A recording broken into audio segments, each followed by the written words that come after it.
U.S. officials heading to Moscow to push Russia on a ceasefire deal, but overnight, Vladimir Putin visiting troops in fatigues and issuing a new vow to defeat Ukraine. We'll have the very latest. Spring break mystery. Mounting questions surrounding the person of interest in the disappearance of an American college student in the Dominican Republic. What the investigation is now revealing and what authorities here in the U.S. are saying. All that plus wild weather. Tens of millions set to enjoy another day of warmth. Temps up to 35 degrees above average. But out west, heavy rain and flood fears with a powerful storm system on the move. We'll have the full forecast. And fantastic finish.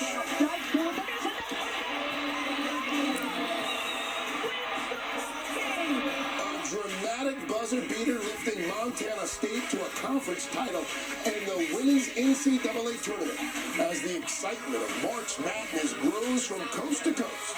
Today, Thursday, March 13th, 2025. From NBC News, this is Today with Savannah Guthrie and Greg Melvin. From Studio 1A in Rockefeller Plaza.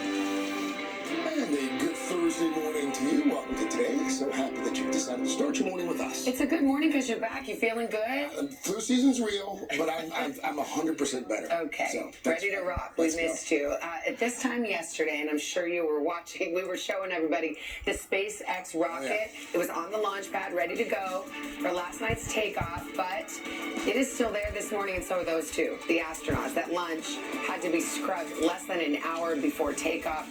It's an issue with the clamp arm that holds the rocket in place. So NASA is now aiming to try again tomorrow night at 7:03 Eastern. That means at least an extra 2 days in space for those astronauts, Butch Wilmore and Sunny Williams, whose initial 10-day trip has now lasted more than 9 months. Well, to give you an idea just how long they've been up there, they first launched back on June 6th. This was more than a month before the Paris Olympics, 5 months before the presidential election.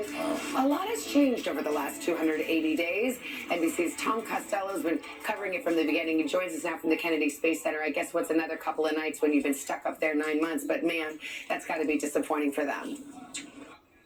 Yeah, a real disappointment, I think, for Sonny and Butch. It doesn't matter that they've been there 9 months. Still, 2 more days when you want to come home. They're going to try again, 7:03 p.m. Friday night. That means Crew 10 is right now waiting. They need to understand the problem. It is not with the rocket itself. It is with a hydraulic issue on the clamp arm that holds the rocket to the ground structure. Until they fix that issue, Butch and Sonny's relief team cannot go to the station, and Butch and Sonny remain up there.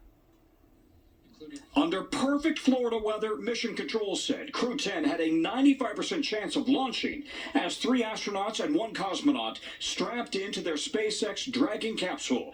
But then at T-minus 43 minutes, bad news. At this time, we are standing down from today to further address hydraulic release data.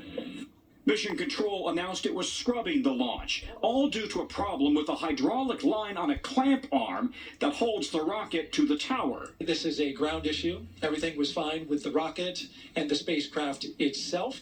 But it means another delay for Butch Wilmore and Sunny Williams, whose 10-day mission to the space station last June has now lasted 9+ months. They're still up there, waiting. Once on station, Crew 10 will relieve Butch and Sunny's Crew 9, allowing them to come home. Former NASA astronaut Mike Massimino. We used to say when you're sitting on the launch pad, you never know you're really going to go until the solid rocket's light. Sonny and Butch insist they always prepare for the unexpected. Still, an unexpected 9-month stay is a long time away from home. My youngest is a senior in high school. I'm missing her senior year. That's the downest point for me. I have 2 Labrador retrievers right now, Gunner and Rotor, who have been having boy time with my husband, and I think they'll be very happy for Mom to come home. While there's no problem with the SpaceX Dragon rocket, it's been a challenging year for SpaceX. A very different rocket, Starship, has exploded twice in test flights so far this year. Now a delay for Crew 10. Astronauts Anne McClain and Nicole Ayers, Japanese astronaut Takuya Onishi, and Russian cosmonaut Kirill Peskov. Last night, all four climbed out of their capsule and, under police escort, returned to their quarters at KSC, waiting for word. Sorry about the unfortunate result today, but we'll get you back up